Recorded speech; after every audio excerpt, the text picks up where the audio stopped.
Hi, my name is Ariante. If you're watching this video, please like and subscribe to my channel to grow with me. Today's video I wanted to make is called Emotional Availability. And I wanted to make this video, of course, because I've been learning a lot. And people can be beautiful. People can be so beautiful. They can be everything that you've been looking for, everything that your soul desires, that your heart desires. But they can still be emotionally unavailable. And if those people are emotionally unavailable, then even you loving them or giving yourself to them, you're still never going to receive what you need in return. At times when you need them, you'll find that they disappear because they don't have the ability to carry the weight of or feel someone else's emotions. It gets a lot for them, or they don't like to deal with heavy emotions, mostly because they haven't dealt with their own heavy emotions. And since they haven't dealt with their own heavy emotions, anytime that you're needing more than, basic level fun, happy, positive things, anytime you're needing more love or attention, these people tend to sometimes disappear, or it's hard to find them at these times, or maybe their responses are in a way that makes you feel shut down or closed off because they just aren't emotionally available to deal with your emotions.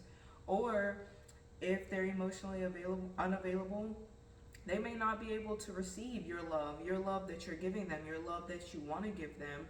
Like they may not be consistent with, showing up for things, or they may not be, it's kind of hard to explain, but these people may not be able to be there consistently. They may not reciprocate the love that you're giving. They may not reciprocate the trust. They may not reciprocate the energy that you're receiving. And a lot of times we compensate for that by giving more, because we feel like if we give more, then we'll earn, the love that they don't have to give. And these people, they tend to have not met themselves enough emotionally, and sometimes they're never, especially if they're older, like a lot older in life, and they're so set or stiff or hard in their ways.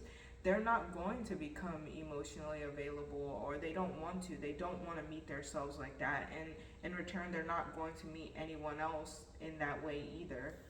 And so we think that for a relationship to not work, it has to be cheating, or it has to be this horrible person that does wrong things. And it really doesn't.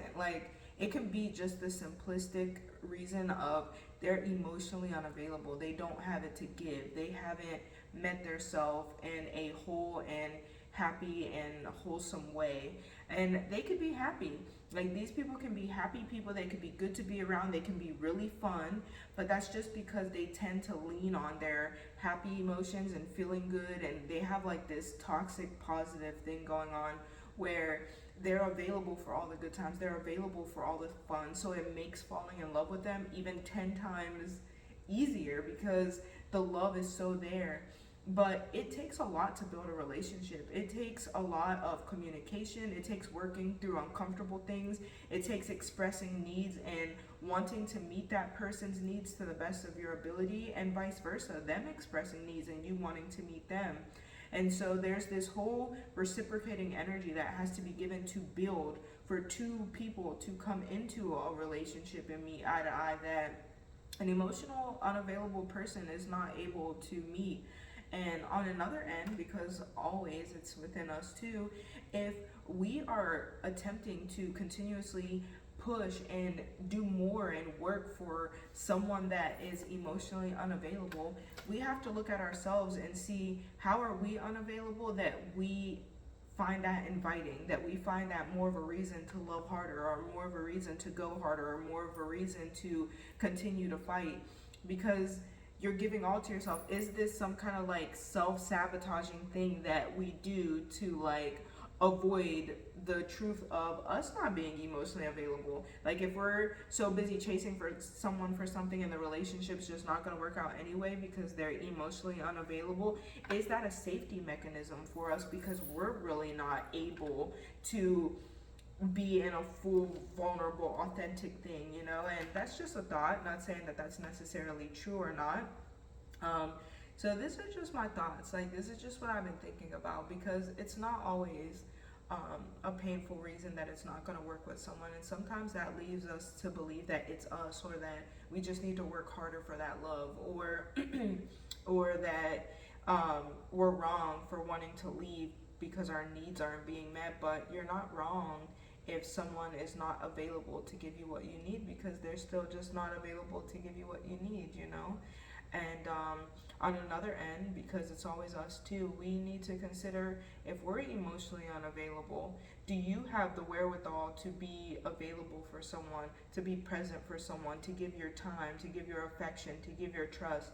If someone is sharing things with you, are you emotionally available to a point where you can be there for them? Or when someone gives you, like, or if someone is experiencing heavy emotions, is it one of those things where you just kind of like push away and you really don't want to deal with it? Because you have to understand what's going to happen to that person in the event of you being that person.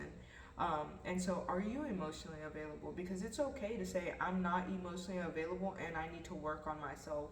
Because there's seasons. There's a season for you to be building and growing with someone else, and there's a season for you to be alone and be working on yourself because you just don't have it in you.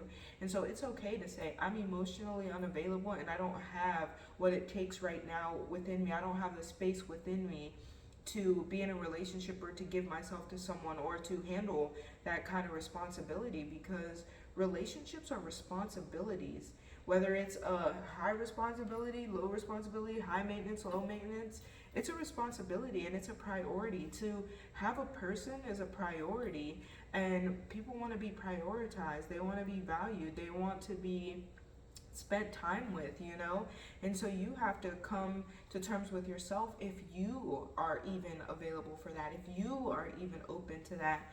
Because if someone is going to continue to be giving you all of themselves and you're not available for it, you're draining that person. You're just taking from that person what you know you can't give back. You're a vulture.